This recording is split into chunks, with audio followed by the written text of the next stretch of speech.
नमस्कार, मी डॉक्टर मच्छिंद्र बांगर महाराष्ट्रातील आणि देशातील हवामान परिस्थिती संदर्भात ताजा अंदाज देणार आहे. समोरील उपग्रही छायाचित्रामध्ये बघतो आपण उत्तर भारतामध्ये WD आहे. तर उत्तर भारताच्याच उत्तर मध्य भागामध्ये उत्तर प्रदेश, मध्य प्रदेश, पूर्व राजस्थानच्या दरम्यान एक कमी दाबाचं क्षेत्र आहे, ज्याला बंगालच्या उपसागरातून बाष्प पुरवठा होतोय.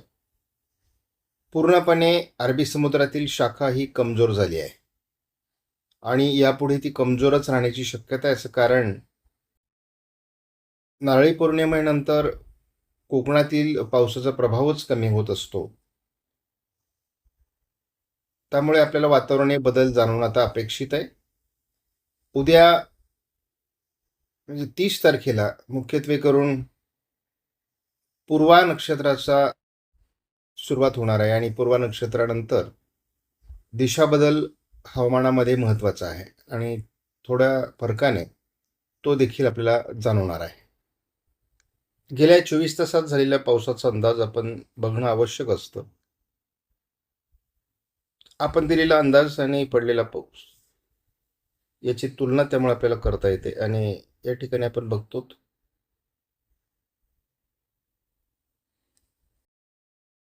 या भागामध्ये आता केवळ पाऊस काल झालेला आहे. बाकी देशाचा बराच भाग हा किरकोळ पावसाचा किंवा पावसाबिना आहे. मध्य भारतावर याचा मुख्य प्रभाव आहे आणि कोकण किनारपट्टीला प्रभाव आहे, परंतु आता कोकण किनारपट्टीचा पाऊस कमी व्हायला लागेल.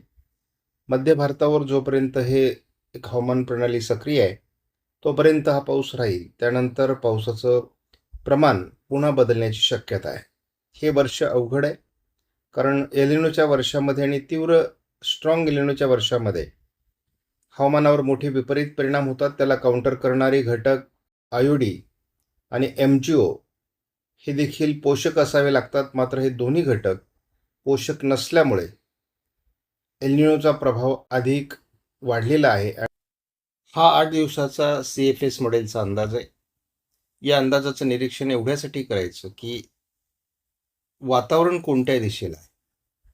आपल्याला जर अरबी समुद्राची दिशा बघितली तर आपल्याला कुठेही पावसास पोषक वातावरण नाही, परंतु पावसास पोषक वातावरण जे आहे ते संपूर्णपणे या भागामध्ये आहे. आणि जेव्हा या भागातील पाऊस देशाकडे येईल तेव्हाच पाऊस होणार आहे आणि हीच दिशा बदलाचा भाग असतो. त्यामुळे आता बंगालच्या उपसागराच्या दिशेने किंवा ईशान्येच्या दिशेने आपल्याला वातावरण बदलणं अपेक्षित आहे. आणि जसंही हे वातावरण बदलेल तसं महाराष्ट्राला त्याचा फायदा होईल अशी अपेक्षा आहे आणि मॉडेल तसा अंदाज देऊ लागले आहे. पहिल्यांदा MgO हा ECMWF मॉडेलच्या अंदाजानुसार नोवा या संस्थेच्या माध्यमातून दिलेला अंदाज आहे.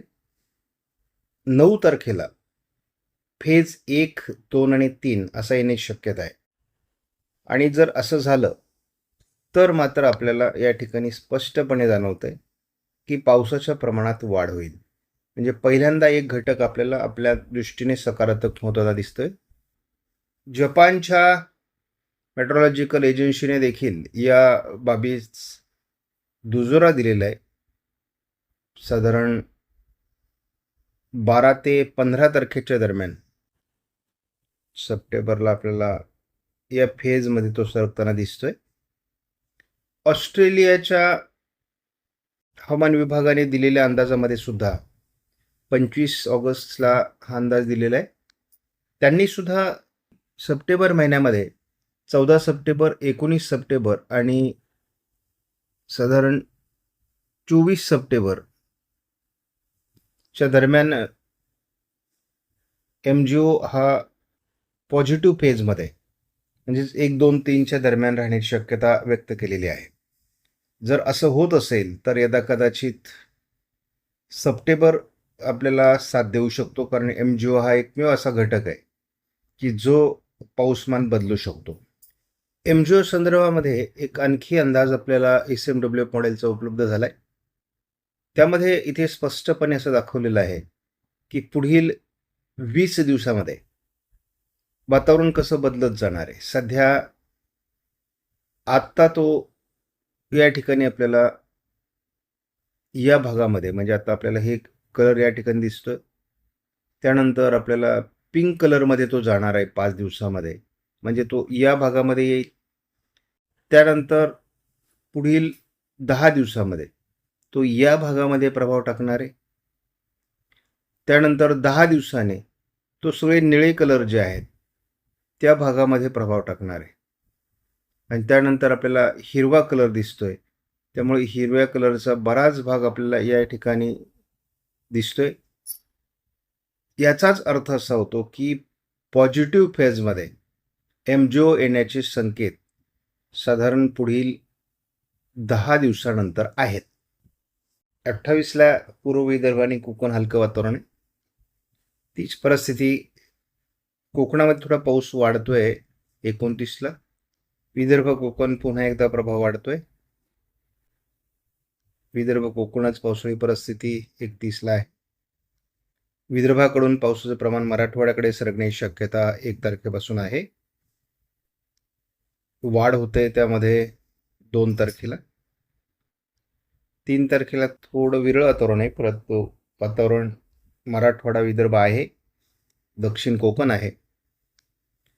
4 तारखेला उत्तर महाराष्ट्र विदर्भ पावसाची शक्यता आहे. 5 तारखेला महाराष्ट्राच्या बऱ्याच भागात पाऊस असेल आणि याचं वैशिष्ट्य पुन्हा एकदा उत्तर भारतातील WD आणि मध्य भारतावरील कमी दाब, अरबी समुद्र, बंगालच्या उपसागरात बदलतं वातावरण हे त्याला कारणीभूत असणार आहे. 6लाही एक चांगल्या प्रकारचं स्थानिक वातावरण आहे महाराष्ट्रामध्ये. 7लाही स्थानिक वातावरण आहे. 8ला देखील स्थानिक वातावरण आहे. 9ला विशेष स्थानिक वातावरण आहे, परंतु कमजोर आहे. 10ला एक कमजोर वातावरण दाखवलेलं आहे. पण थोडं लक्ष या मॉडेलवर जरी बघितलं तरी आपल्याला साधारणपणे वातावरणीय बदल या मॉडेलमध्ये दिसत आहेत, परंतु हा अंदाज फार दूरवरचा नाही आहे. अजूनही पूर्व भारत मध्य भारताकडेच पावसाचं वातावरण सरकते. 5, 6 आणि 7 तारखेच्या दरम्यान थोडं महाराष्ट्रात वातावरण या मॉडेलच्या माध्यमातून दाखवलं जात आहे. सध्या तरी पावसाचं वातावरण विदर्भ कोकण असंच GFSने दाखवलं असलं तरी देखील वातावरणीय बदल 3 तारखेपासून दाखवलेला आहे. 3, 4, 5 आणि 6 तारखेच्या दरम्यान GFSने देखील महाराष्ट्रात पावसाचा अंदाज व्यक्त केला आहे. यामध्ये देखील थोडं पश्चिम महाराष्ट्र, दक्षिण कोकण कमी पाऊस दाखवलेला आहे. मात्र हा उत्तर मराठवाडा, विदर्भ आणि उत्तर महाराष्ट्र, मध्य महाराष्ट्र असाच अंदाज आहे. न्यूमेरिकल मॉडेल प्रिडिक्शनचा देखील आपण अंदाज जर बघितला तर 3 तारखेला एक वादळी प्रणाली दाखवली जाते बंगालच्या उपसागराच्या उत्तरेला. ही वादळी प्रणाली महाराष्ट्राच्या दिशेने सरकू शकते असा अंदाज आहे. मध्य भारतावर याचा परिणाम होईल असाही अंदाज आहे. या सिस्टमचा परिणाम हा महाराष्ट्रावर होईल. त्याच वेळेस आपल्याला एक नवीन सिस्टम या ठिकाणी आकार घेताना दिसते. म्हणजे आपण जो काही सांगतोय की या पद्धतीने आता वातावरण बदलणं अपेक्षित आहे, तर ते बदलू लागलं आहे. 3 सप्टेंबर ते 9 सप्टेंबरच्या दरम्यान विदर्भ, उत्तर महाराष्ट्र, कोकण, मराठवाडा असं थोडं वातावरण NCEP GFS मॉडेलचा नोवाचा अंदाज आहे. सध्या महाराष्ट्रामध्ये स्थानिक वातावरणासाठी पोषक परिस्थिती दाखवण्यात आलेली आहे. एक वादळी प्रणाली विदर्भाच्या बाजूला असल्याचं ECMW मॉडेलने दाखवलं आहे. या वादळी प्रणालीचा प्रभाव विदर्भामध्ये 30 तारखेला आहे. 31 तारखेला विदर्भाच्या थोड्या भागात आणि कोकणात त्याचा प्रभाव आहे. 1 तारखेला महाराष्ट्रावर या सिस्टमचा विशेष प्रभाव नाही. कोकण, विदर्भ किरकोळ पाऊस. 2लाही तीच परिस्थिती. 3लाही तीच परिस्थिती आहे. 4 तारखेला थोडं उत्तरेकडून जळगावचा उत्तरेकडील भाग किंवा काकोला, अमरावतीचा उत्तरेकडील भागात वातावरण बदलताना दाखवण्यात आलेलं आहे. आणि थोडं नंदुरबारमध्ये. 5 तारखेला SMW पुढे विशेष वातावरण दाखवलेलं नाही. 6लाही विशेष वातावरण आहे, परंतु स्थानिक वातावरण उत्तर महाराष्ट्रामध्ये, मध्य महाराष्ट्रामध्ये बदलताना दाखवलेलं आहे. कोकणात पाऊस वाढताना दाखवलेला आहे. 7लाही ठिकठिकाणी उत्तर महाराष्ट्र, पश्चिम विदर्भ, मध्य महाराष्ट्र, पश्चिम महाराष्ट्रात देखील पावसाची शक्यता वाढते. 8 तारखेलाही महाराष्ट्रात स्थानिक वातावरणाचा प्रभाव वाढू लागला आहे. उत्तर महाराष्ट्रात, मध्य महाराष्ट्र, विदर्भ, पश्चिम महाराष्ट्र, सर्व दूर महाराष्ट्रात स्थानिक पाऊस वाढतोय. 9 तारखेला थोडं विदर्भ आणि कोकण असं पावसाळी वातावरण राहील. 10 तारखेला विदर्भ, कोकण पावसाची शक्यता आहे. 11 तारखेला पहिल्यांदा हवामानात सकारात्मक बदल आलेला आहे आणि हा सकारात्मक बदल दुहेरी आहे. एक अरबी समुद्र आणि अरबी समुद्राच्या बाजूने देखील वातावरण बदलतंय आणि विदर्भाच्या दिशेने पूर्ण वातावरण बदलतंय. त्यामुळे महाराष्ट्रात पाऊस वाढेल का हे बघावं लागणार आहे. वातावरण बदलतंय असं जेव्हा म्हणतो तेव्हा 11 तारखेपर्यंत अरबी समुद्रामध्ये किंवा या भागामध्ये आपल्याला फारसं वातावरण पावसाळी दिसत नाही. मात्र आपण भारताच्या पूर्व दिशेने जर लक्ष केंद्रित केलं तर आपल्याला वातावरण बदलताना दिसते. म्हणजे दिशा पावसाची बदलण्याची आता फक्त गरज आहे. जसे वाऱ्यांची दिशा बदलेल, पावसाची दिशा बदलेल, तसं महाराष्ट्रातील पावसाचं प्रमाण वाढणं अपेक्षित आहे. 11 तारखेपर्यंत स्थानिक वातावरण आहे आणि कोकण विदर्भात थोडं पावसाळी वातावरण अधिक आहे. या पलीकडे अंदाज अजून बदललेला नाही, परंतु हा अंदाज प्रत्येक दिवशी बदलू शकतो. आपण झटपट अंदाज बघूयात. या ठिकाणी कोकण आणि थोडं विदर्भ असं पावसाळी वातावरण आज दाखवण्यात आलेलं आहे. थोडं स्थानिक वातावरण पश्चिम महाराष्ट्र वगैरे किंवा विदर्भ, कोकण वाढू शकतं 29ला. 30ला विदर्भाच्या दिशेने थोडं वातावरण आहे. 31लाही विदर्भाच्या पूर्व भागातच वातावरण आणि दक्षिण कोकण थोडं वातावरण आहे. 1ला विशेष वातावरण नाही. 2ला कोकण, दक्षिण भाग आणि थोडं पश्चिम महाराष्ट्र, जे कोल्हापूर, सांगली, सोलापूरच्या काही भागात, साताऱ्याच्या आणि दक्षिण कोकणात थोडं भंडारा, गोंदियामध्ये पाऊस दाखवला जातो 2 तारखेला. 3ला विशेष वातावरण SMW मॉडेलला दाखवलेलं नाही. मात्र 3ला मध्य प्रदेशमध्ये सिस्टम आहे, त्यामुळे जळगाव आणि अकोला, अमरावतीच्या उत्तरेला पाऊस दाखवला जातोय. या सिस्टमचा उत्तर महाराष्ट्राला फायदा होणं अपेक्षित आहे, परंतु अजून असं सध्या वातावरण बदललेलं दाखवलेलं नाही. 6 तारखेला मात्र उत्तर कोकणामध्ये आणि उत्तर महाराष्ट्रात स्थानिक वातावरण वाढू शकतं. 7 तारखेलाही ती शक्यता आहे. 8 तारखेलाही महाराष्ट्रात थोडं वातावरण बदलत आहे.